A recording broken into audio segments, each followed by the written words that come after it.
Olunaku lw'eggulo obunkenke bwabadde bw'amaanyi Lubaga ku kkanisa ya Miracle Center oluvannyuma lwa poliisi okuzuula bbomu enkolerere okumpi n'ekkanisa eno. We are still trying to look for the SIM card, although the phone we have got, but the SIM card, I think during the controlled detonation, the SIM card is not there. We shall look for it. This food flask, on top, he had put powder, which is also for explosive.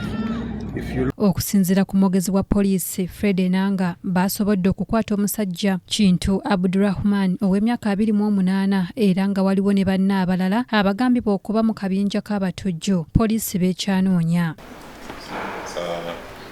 Ekyokutuuza ekitereke kino mu kyaki okukirekayo asobole okufuluma engeri gy'abadde alina remote control atulise bbomu eno ku basabi ababadde mu Miracle Center. Bino nga bikyali awo enkya ya leero embeera ezzeemu okuba ey'obunkenke poliisi bw'ezudde bbomu endala enkolerere mu bitundu eby'enjawulo okubadde ku Mabiito e Nateete okumpi ne poliisi y'e Nateete n'e Bunnamwaya ng'embeera eno ereeseewo obweraliikirivu.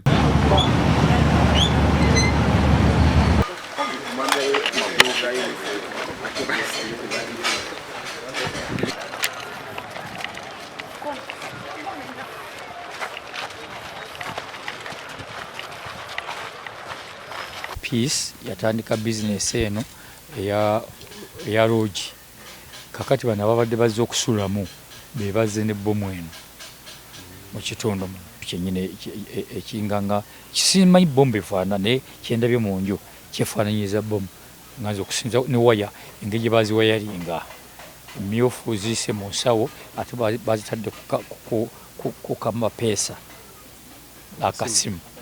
Yes, ngeri mu kisawo kino yavubuka. Zahara Luyirika kansala w'ekitundu kino yennyamidde ng'obudde bwe baatuukiddewo babadde tebalaba bategulula bbomu ate ne bagaanibwa okuggulawo ebifo byabwe bye bakoleramu. Kubanga bbomu weeri essaawa no intelligence yonna ne bamukwata bosi w'ekitundu waali naye intelligence yonna okusinza ku bbomu kuba bbomu esobola okutta abantu 3, 4, 5 eno security ku bbomu entuufu tebagitudde nti waliwo gye bakutte si security erina okuba tugenda kutunula tulinde tulabe bbomu ddala eyo tukakase kubanga ezisinga tetunazirabako njagala njirabireko ddala ng'omukulembeze. Fred Enanga omwogezi wa poliisi agambye nti bannansi naddala ababeera mu bifo ebikuŋŋaaniramu abantu abangi basaanye okwegendereza n'abantu be basisinkana.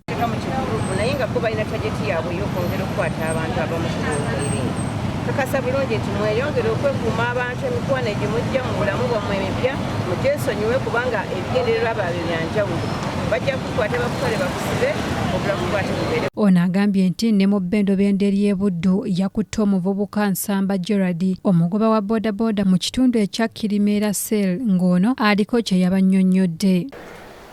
Yabadde alina ebitulisibwa bino oba explosives ng'alina ne buditonator n'akanasula bbomuzi. Era ekyatuviiriddeko okumusigaza okumubuuza ebirala yalaze nti omuntu alina kasitoma omunakonge yamuwadde ebintu bino gwamanyi mu feesi nti abitwala okuva emutukula mpaka ku kyalo ky'ekibaale era akaayi ajja kufuna driver ajja okubireeta mpaka e Kampala n'amuwa ennamba ya driver n'ennamba plate y'emmotoka. Ono agambye nti omuntu yenna alaba ekintu ky'atategeera ategeeze mangu poliisi n'abakulembeze okulaba nga bataakiriza embeera. Oba ekintu kye yeekengera ekiba kirekeddwawo okuba ku kitebe ekikulu ekya police headquarters ku nnamba 0776 999 336 oba 0707 600 773 oba ennamba ey'obwereere 0800 199 699. Omulangira Jjunju Moses yakusakidde eggulire lino ku KTV amalindirire.